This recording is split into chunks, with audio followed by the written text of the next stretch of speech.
नमस्कार। टुडे हिमाचल में आपका बहुत बहुत स्वागत है। मैं हूं आपके साथ भावना रनौट और चलिए देखते हैं दोपहर की बड़ी खबरों को फटाफट। 10 जिलों में पारा शून्य से नीचे, ठंड से कांप रहा हिमाचल, पाइपों में जाम हो रहा पेयजल। हिमाचल प्रदेश के 12 में से 10 जिलों का न्यूनतम तापमान शून्य से नीचे पहुंच गया है। ऊना और सोलन के बाद अब सीजन में पहली बार हमीरपुर का न्यूनतम तापमान भी माइनस में आ गया है। 10 जिलों के न्यूनतम तापमान में बड़ी गिरावट आने से सुबह और शाम के समय हिमाचल ठंड से कांप रहा है। ऊंचाई वाले क्षेत्रों में पारा गिरने से सड़कों पर फिसलन बढ़ गई है। पाइपों में पेयजल भी जाम हो रहा है।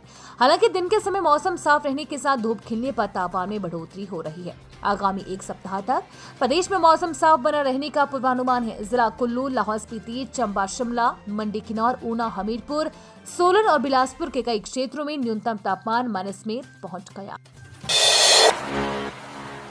हिमाचल में हजारों छात्रों के लिए बड़ी राहत। ओपन से 10वीं कर अब 11वीं में ले सकेंगे रेगुलर एडमिशन। राज्य ओपन स्कूल से 10वीं कक्षा करने वाले राज्य के हजारों छात्र अब 11वीं कक्षा में नियमित दाखिला ले सकेंगे। उच्च शिक्षा विभाग में ऐसे छात्रों को बड़ी राहत देते हुए 21 दिसंबर तक स्कूलों में दाखिला लेने की अनुमति दे दी है। निदेशक उत्तर शिक्षा विभाग डॉक्टर अमरजीत शर्मा की ओर से इस संबंध में अधिसूचना जारी कर दी गई है। शिक्षा निदेशालय की ओर से जारी अधिसूचना में कहा गया है कि छात्र अपने रिस्क पर कक्षा में यानी कि कक्षा 11वीं में दाखिला लेंगे, क्योंकि मार्च महीने में 11वीं कक्षा की वार्षिक परीक्षाएं होनी है। अभी जो छात्र पढ़ रहे हैं उनका पाठ्यक्रम लगभग पूरा हो चुका है, इसलिए उन्हें सिलेबस को पूरा करना होगा।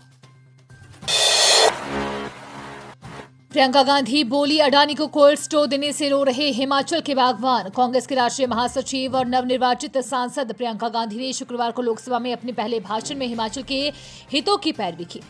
प्रियंका गांधी ने कहा कि अडानी को कोल्ड स्टोर देने से हिमाचल के बागवान रो रहे हैं। केंद्र सरकार पर कथित तौर पर एक व्यक्ति को लाभ पहुंचाने का आरोप लगाया गया है। प्रियंका ने कहा कि एक व्यक्ति के लिए सब कुछ बदला जा रहा है। आज की सरकार ने सारे कोल्ड स्टोरेज अडानी को दे दिए हैं। एक व्यक्ति को फायदा पहुंचाया जा रहा है और 142 करोड़ भारतीयों की अनदेखी की जा रही है।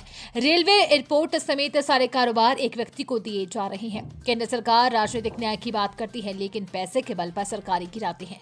महाराष्ट्र और हिमाचल प्रदेश का इसके लिए उन्होंने उदाहरण दिया। उद्योगपति गौतम अडानी का स्पष्ट संदर्भ देते हुए उन्होंने कहा कि देश देख रहा है कि कैसे एक व्यक्ति को बचाने के लिए देश के लोगों की अनदेखी की जा रही है। सारे कारोबार, सारे संसाधन, सारी संपत्ति, सारे अफसर एक व्यक्ति को सौंपे जा रहे हैं। निदेशालय ने बदला स्केड्यूल। अब काउंसलिंग 6 जनवरी से दिव्यांग कोटे से भरे जाएंगे। जेबीटी के 187 पद। हिमाचल में दिव्यांग कोटे के जेबीटी के 187 पद भरने के लिए काउंसलिंग स्केड्यूल में बदलाव किया गया है।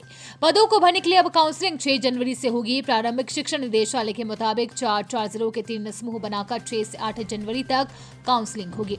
काउंसलिंग प्रारंभिक शिक्षा निदेशालय शिमला में होगी। बीएड के साथ अब डीएलएड करने वाले भी काउंसलिंग में भाग लेने के लिए पात्र होंगे। टेट पास ही काउंसलिंग में शामिल हो सकेंगे।